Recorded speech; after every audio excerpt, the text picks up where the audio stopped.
water. Oh man, I pushed record and you stopped singing. Shoot. Oh, Welcome to the Babbling Pabbly podcast. That was deception at its best. It was. I was trying to, because it didn't record, guys. I was trying to get Rob singing. Well, that's all right. Hey, you got a good singing voice. He actually. I'm gonna brag on him real quick. He wrote. I believe, if I remember right, you wrote and sang a song to your wife at your wedding, correct? Yeah, this is true. Yeah, you were there. Yeah. I was there. Yeah. I just couldn't remember if you wrote that or not. But yeah, I did. I also remember feeling like I did not write a song or sing it to Christina, and I was like, oh, okay, well, way to outdo all of us there, buddy. Well, if a person did enough Facebook stalking, you would actually find that video. Oh yeah, it's gets shared a couple somewhere. times. Yeah, my wife likes to share it, and I like to report it so no one sees it. This is spam. I'm in it. Take it down. Propaganda. It's fake news. Wow. Okay, so let's recap a little bit. Last couple of episodes here, we've covered funny / cringy Christian things versus music videos specifically. Last week, guys, you got to come along on a journey of Christian movies. And today we are going to talk about Christian products. Now, I want to clarify, Rob. We haven't clarified this yet, but I want to clarify before we get into it. I am not, in this episode, we're not talking about, or at least my hope would be, that we're not going to go after, for example, my grandma growing up, she had a thing called the Daily Bread, which it had a verse and some, you read it and then you talk about it. I'm talking more of, cliche, what? Atonements? Are those okay? Points for having those. I was gonna bring up testimonies or testaments is what they were called. Where did you get those? I got those last year for Pastor Appreciation Month. As a joke, obviously, but I was about to say, I'm sorry to all the congregants that went in and got Rob these atonements at the. But look at what it says, bro. Atonements for each of your sins. Nice. Was that the Catholic Bible bookstore or what? We only have one here, and it's both. Got you. Well, maybe you guys don't if you've listened to this, you don't know what a Bible bookstore is, because all the ones around us are like dinosaurs. They're dead and they're buried, and they've been turned into home stores, essentially, decorative decor stuff like that. Mm-hmm. But Bible bookstores used to be a blazing thing before Amazon happened. That's a good segue. They used to contain all of the Christian products you would want. Bookmarks, when people use those with Bible verses on them. They also used to have the largest array of Amish fiction that I've ever known of in my life, and I was still surprised to this day. Did you just say Amish fiction? Yes, there's a whole genre, and it's only found in Christian bookstores of Amish fiction. It was like Jacob and Rebecca go on a journey of faith. And the only people that bought it weren't Amish people. It was Christian stay-at-home moms that they couldn't read dirty novels. So it was the story of Rebecca and Jacob going on a faith adventure together. I don't know why that existed, but there were so many books of Amish fiction. It was mind-boggling. They're probably all written by the same two authors, but it was crazy of how many. Now, luckily, I guess not luckily, if you used to own a Bible bookstore, I'm sorry you're out of business, but you used to have the Christian posters. There was always Christian posters in there. Oh yeah, exclusively Christian. I had plenty posters. Of those. There used to be I don't know if you remember this. What was that? What was the band that was "Wake me up inside, save me"? It was a Christian metal band. Evanescence maybe is what it was called. Are they Christian? Well, that's the whole thing, though. I remember growing up. Okay, so they were considered a Christian band because like it was vaguely Christian lyrics. You know, it wasn't like overtly like they never said Jesus, but you know, growing up, that was kind of the thing. It's like, oh, these are cool because they're talking about godly things without mentioning. Right. If it mentioning wasn't God. Tupac and it was kind of moral, you could call it Christian. Yeah. But I remember distinctly going into the Bible bookstore and that like the CD being covered up, and I was like, "What?" Like I wanted to buy it. They're like, "Oh, we don't sell that anymore," because they came out in an interview saying they weren't Christian. And I was like, "One, you didn't check that before? Like that was you just like we're gonna definitely put it because." Back in the day, again, before the internet really took off, there used to be things where you could like it was like a panel, and you would push it with a picture of the CD, and it would play like little clips through of the songs, and so you know what you were listening to before you bought the CD, kind of like samples on iTunes now, but that used to be a thing in Bible bookstores, and they'd covered up the CD and took it out of the store because they did an interview that wasn't distinctly Christian. But I'm off topic now. Christian products, corny Christian products. There's a lot of them that aren't biblical either. We were talking about in the movie Spear where things aren't theologically correct.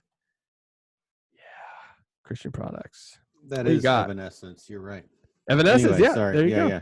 Oh wow, I- you just sent me these pictures. Holy cow! Yeah.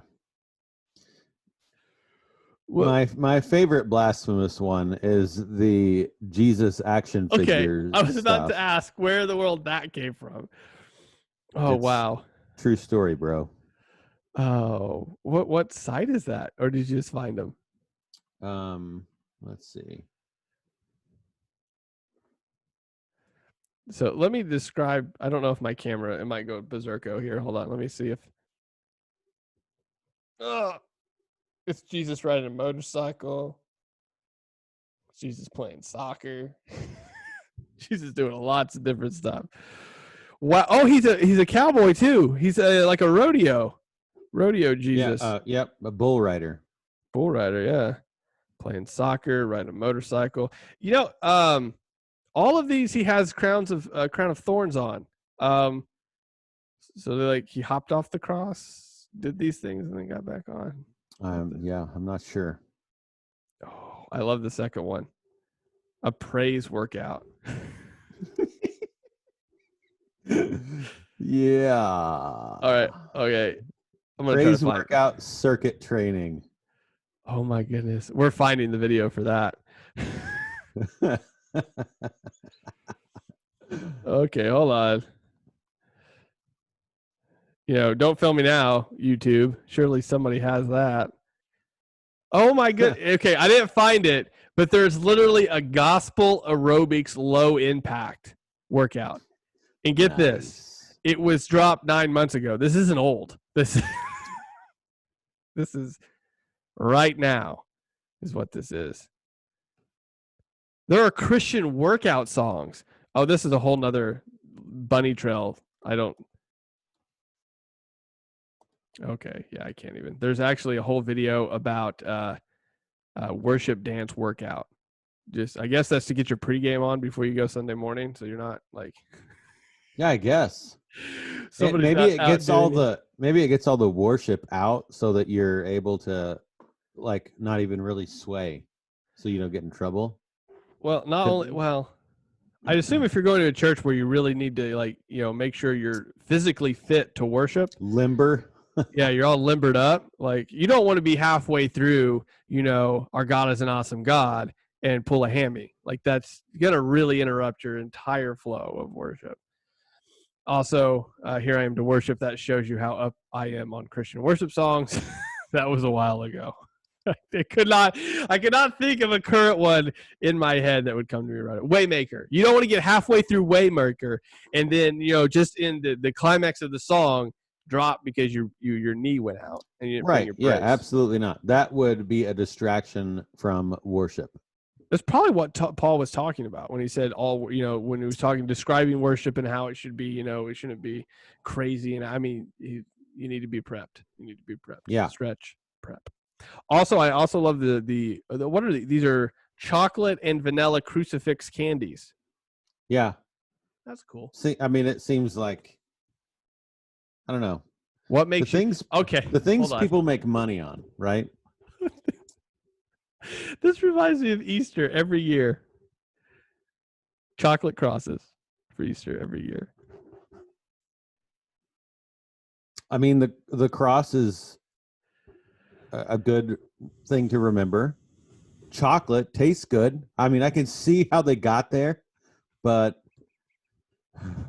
You know, I've never considered. The reason I'm laughing is I saw this and I go, wow, that's not a good idea. And then all of a sudden I thought, hold on a second. Every year, it's the same thing. It's just Jesus isn't still on it. It's just, hey, children, you know how we're going to celebrate crap, Jesus. I just bought a chocolate nativity set for my kids. Oh, you know how we're going to celebrate Jesus, resurrection from the grave, defeating sin and death, like literally bringing you from death to life. Hey, here's eat a chocolate death device. Okay, I'm a little ashamed of my entire Easter basket as a child. Mm-hmm. So again, I think that this is a great example of bad theology. And us not doing a great job of interacting with the culture very well. This, so if you're listening right now, you're 3 episodes in. You've probably figured out that we're doing this more on the fly than normal. Like, we normally do this on the fly. We literally, 20 minutes before we started filming the first episode, got into this. But what we've discovered, at least what I've discovered, Rob, is that this has been a very sad exploration into how Christians, instead of infiltrating culture, have just said, let's build our own little thing over here on the side. So yeah, it's kind of like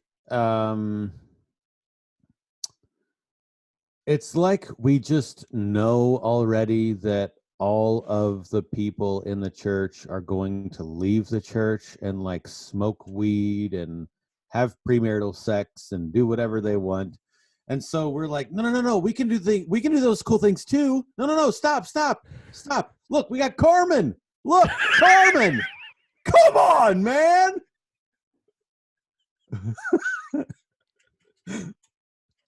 You want a Jesus cross? You can eat it. Basically a Kit Kat. Ooh, that's an untapped market right there. Kit Kat crosses. I'm sorry. I know that's not the direction you were going, but I thought if we're already there, like, what's one more step? Yeah, no, I think you're right. There was a really good podcast I listened to today, and I couldn't tell you where it was from or who did it. Must not have been that good. Oh, it was good. Just wait a second. So that was I forget, his last name was Bonson. I don't remember his first name. It was actually him giving a talk at a conference, but his point was he was tying it in because he used to work for Tooth and Nail Records way back in the day. So he was tying that into the fact that kind of honestly, all of the episodes up to this we've talked about really brought it to mind, was that he was saying that Christian culture really in like the late 90s, early 2000s really was at a cross point to where it wasn't like that's what we were doing. We were creating like these alternate things to what the world offers instead of diving headfirst into the world and saying we're just going to change the culture we're in rather than creating another subculture on the side of it. And he tied that into the fact that or tied that into the idea that Christians should, like, that's the gospel is that, like, it's not you build your own thing over here to the side because the gospel infiltrates where you're already at and changes that. Not it's subversive. It's not through, power and laws and everything else. It's just through the changed lives of the people that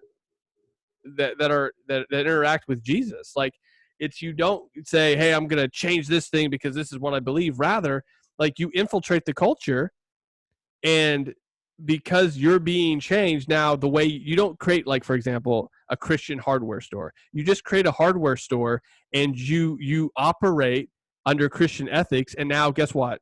People come to you because you're more honest. Your prices are honest. You actually provide good customer service. You care about the people you're interacting with. And you do that with every business you have. So now Christians that make movies, they don't make exclusively Christian movies. They just make really good movies that have storylines that show, within people's lives, the reality of life, but how God also interacts with that, right? And that was his whole point. And I think that shows just like what we've been looking at all the way up to this point has shown a really bad execution of that. To where we haven't done that well. And it's pretty apparent. So we have this opportunity now to be like, oh, that plan was horrible. Well, and I wonder what the actual cause of, like, I don't want to jump to the conclusion that, oh, you must not actually believe the gospel, because it's pretty exciting without all the fluff that you put on it, right? I don't want to just dive into that conclusion, because that's a pretty major accusation. But right, like right at the same time, I kind of think, man, like if Jesus has actually come in and transformed my life, then I'm not going to need all the props, and frankly, I'm not going to need all the courses and classes to make sure I'm doing it perfectly and I know how to sell it and whatever else. Like, I'm just going to talk about how Jesus changed my life, right? And it's really not as rocket science as we make it out to be. It's really not. It's not like this major huge. Now, does it hurt to go and learn different techniques to kind of talk with people? No, it doesn't hurt. But too many Christians feel like, oh, well, I'm not trained, so I can't evangelize, or that's not my gift, right? And so we kind of just like, look, man, maybe it's not a spiritual gift of yours to just come so naturally and be an evangelist in that way, but it certainly is your command, right? To do evangelism, to do mission. And so I just feel like, look, if we all truly believed it in the moment, we wouldn't have such a need to pull from we wouldn't come off as like this desperate attempt to make sure that we do what we have to do to, Well, not only that, when you said that, like, so for example, I'm thinking you're talking about from pulling from other things. And I think what happens a lot of the times, or what has happened, so when we're looking back at the past episodes, and this one as far as products like stupid action figures and stuff, I think sometimes we get this idea, like that's on a very low level of this, but it's this level that we think that the world actually has a better product, so we now have to emulate that, which isn't true. Like, the best thing there is Jesus, so there's no point of trying to be like, well, we're going to, so this came to mind when I was thinking about this. So there's Disneyland, and then TBN or somebody at TBN trying to make like Jesus Land or whatever it was. I don't even know. My goodness. The point is, though, like, so when that happens is what we're essentially saying as Christians is, okay, well, that's the peak of what it is, and we're going to make a Jesus version of that amazing thing. When rather we would say, okay, well, that's great, but Jesus actually, created all of this other stuff that's way better than that. So, I mean, and tie that in instead of making a cheap copy of what the world says is good. And essentially, we're advocating the fact that, okay, yeah, you made a better thing than Jesus made, so we're going to copy that thing. When in truth, no, you didn't. Like, he made a lot better stuff than you did, and then running with that truth. So, I just, what that does, and I forget what it's called, what you're talking about, the land they tried to make or whatever, but I don't remember. Just like it went bankrupt in 5 minutes, and it was a big, like money grab is really all it was, But yeah, so when we see something like Disneyland, since you mentioned that, and we immediately what we think is, oh, well, we need to do a Christian version of this so that people will come to ours and be saved in Christianing, right? Yeah. Instead of going to Disneyland with some friends or family or whatever, or someone who just came back from Disneyland or whatever that looks like, instead of diving into that with them and going, man, but I hope that you're not thinking that this is going to make your life perfect and better, because it's not. You're just going to come back and it will have been fun, but then the fun will be over. But Jesus is actually the only way you're going to be fulfilled. At least that's been my experience. So blah, blah, blah, blah, yeah. Like that's how you do it. Because Jesus, if I actually believe that Jesus is better than being rich, then I don't have to sell Christians ways to be rich. Yeah. Right? If I actually believe that Jesus is the answer to this or that problem, then I don't need to sell some medication and then talk about Jesus about that situation. You know what I mean? Mm-hmm. It's either I believe in the gospel and I believe he's the answer to all of the situations and struggles and pain and strife and suffering in life, or I don't. So here's another thing that might help. Right. Yeah. I mean, to me, in my mind, the way that I think is like there really are only two options there. Mm-hmm. And we've, for a long time, a generation at least, we've been like trying to peddle this stuff when, like, at the end of the day, man, look, I mean, eat your chocolate bunny, but understand that Jesus is like, it's not about some idolatrous rabbit, right? Or whatever else, right? This is about someone who came to earth and died and actually rose from the dead. And come on, man. Well, in the words of the great Joe Biden. Okay, no joke. I didn't want to say it earlier, but when you said, come on, man, I was laughing at not only Christian products, but I was like, I was going to call you Joe Biden, but I didn't. That was...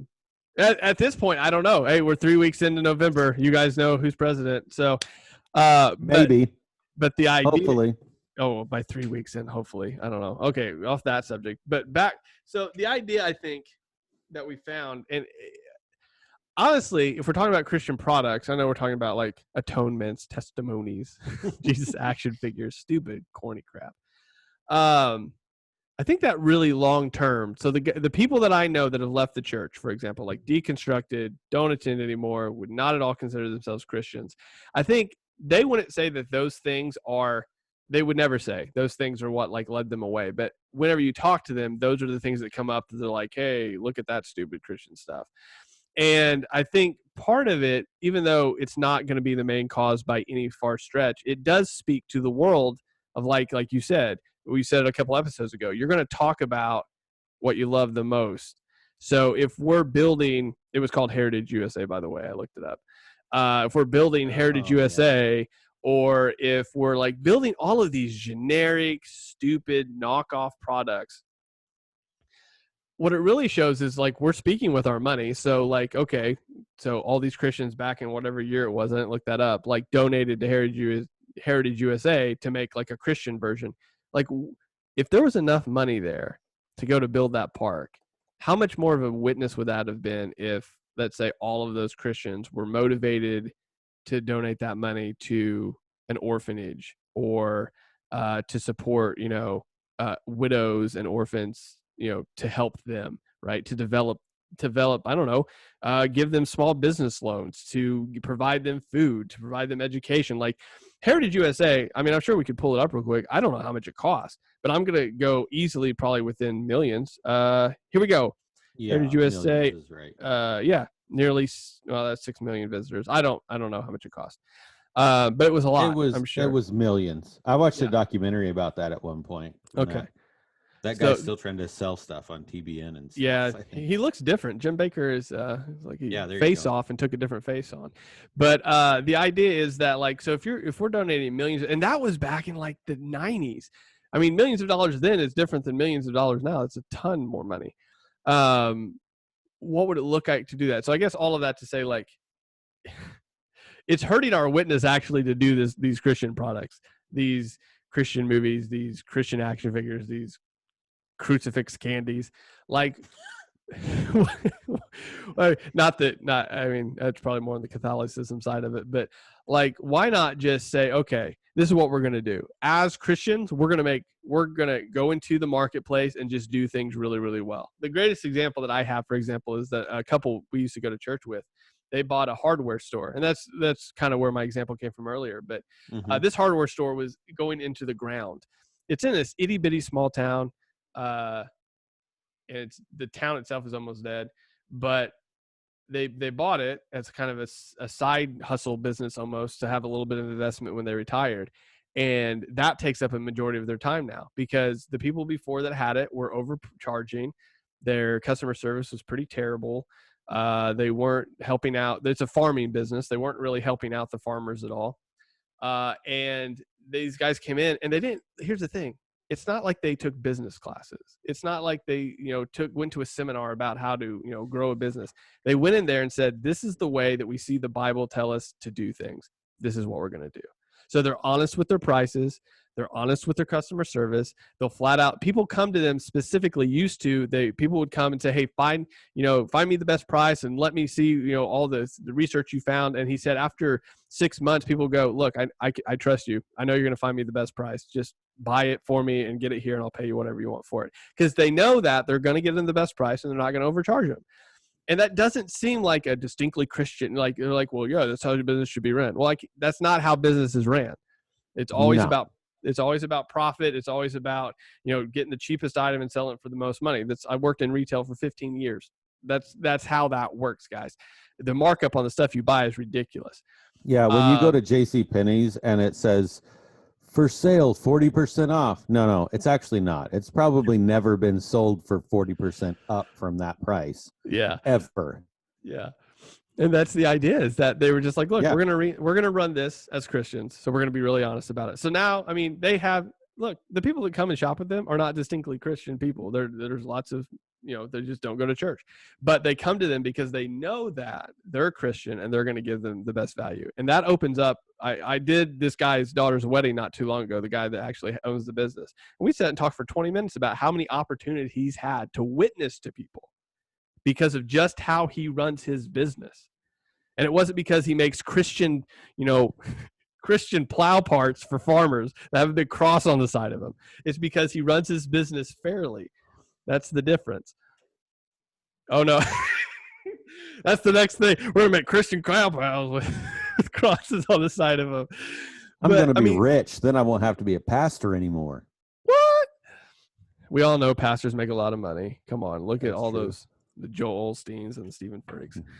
Keep rolling. No. Sorry. But that's the idea. Like, that's the biggest thing, I think, if we're talking about Christian products in general, like, it's actually more of a witness harm than it is a helper. So, yeah, I think honestly, my favorite thing, if we're going to talk about Christian products that I actually enjoy and like, it is stuff like maybe a hat that just says "Stop being dead." Right? I mean, I know that that's the sponsor, right? But I mean, yeah, honestly, I didn't want to bring it up too much, but yeah.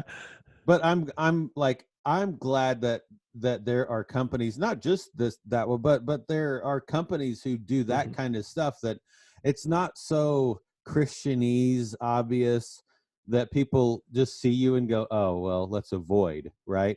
But if there's some sort of conversation starter that happens in which I am then able to get into, no, Jesus is the answer, right? Yeah. Like, that's the actual product. That's Jesus and the gospel. Then those are good. Yeah. I mean, since you brought it up, ODG does that. They are the sponsor of the show. They are the poster. But to bring up one of those things, that it's November now, obviously the president's election hopefully has already been decided, but there is a shirt that they have that goes off of Philippians about how this isn't our home. We're sojourners. And I wore that to church one Sunday. I mean, it was months ago, way before it got crazy in the election thing. And basically the shirt has a flag. It has an upside down home. And I got asked right away, what does that mean? Are you anti-American? And I was actually like, hey, I was able to, ironically, at church, talk about how we're sojourners and this isn't our home and our ultimate home is in heaven. We're here. And it was just really interesting to have that. I mean, that's the last place I expected to have that conversation, to be frank. But it was interesting to enter, and it was all because that shirt had certain aspects of it that were purposefully there to start that conversation. So yeah, I tell people all the time, odg.com, check that out. When you go to check out, Honest 10 for 10% off. a little ad insert there. But yeah, there's stuff like that purposefully helps enter into conversations and talk to people about the gospel. That's the point. I don't think as you're playing with your Jesus action figure, I could be wrong, but I don't see that really entering into. I see that as much more being a satire. Really, the word is escaping me, but it's not a helpful thing in which to share the gospel with. Yeah. So yeah, there's definitely good things too. So by the time this comes out, maybe we'll have. I mean, the idea is again to have products like you said to enter into the gospel with people about, and not even products to do that. Look, I mean, I know they're the sponsor of everything I do, but even Christian companies, even in that regard, aren't the end all be all answer to that. It's really just us living our lives in such a way that that's going to be the catalyst. At the end of the day, that's going to be what changes everything around you. So having a cross on your wall, that's great. I understand why you do that. Having a bumper sticker, perhaps, is not necessarily it's not a horrible thing. And well, depending on what it says, let's just be clear. Theology, it could be coexist is not distinctly Christian. Yeah, it could be theologically problematic. But at the end of the day, those things are great to give doors into conversations. But if we're not living our lives as believers, all they serve to do is show hypocrisy. So really the end all be all of this is if you have stuff like Christian calendars, Christian planners, none of this is horribly bad. But the idea is that, okay, use that as a tool like it's supposed to be, to enter into conversations with, rather than like your big, bold declaration. Like somebody driving down the road with a bumper sticker that says Jesus is great, unless you cut them off and then you flip them off, then it's not helpful anymore. Yep. So that's really just an outward thing of how you're already living, essentially. Yeah. I don't really have anything else to add. I think Christian, again, I think the theme for this month has kind of turned into what we talked about last time, which is invade the culture. Don't try to emulate the culture or copy the culture or run from the culture, but invade it with the gospel of Jesus Christ. That's how lives get changed. And it's even more, look both ways. It's even more powerful than voting. What? Yeah. Well, you're past November, so you're good at this point. Yeah. It's fine. No one's going to care at this point. No. Are we still alive? Is the world still here? I mean, depending on who we are. Okay, good. Excellent. All right, guys. Next week, we end with Christian phrases. And boy, do I have a few to share. Yeah, boy. I don't know about this. That, again, are probably super theologically strong, I'm sure. All right, guys. We'll talk to you later. Bye-bye. Bye.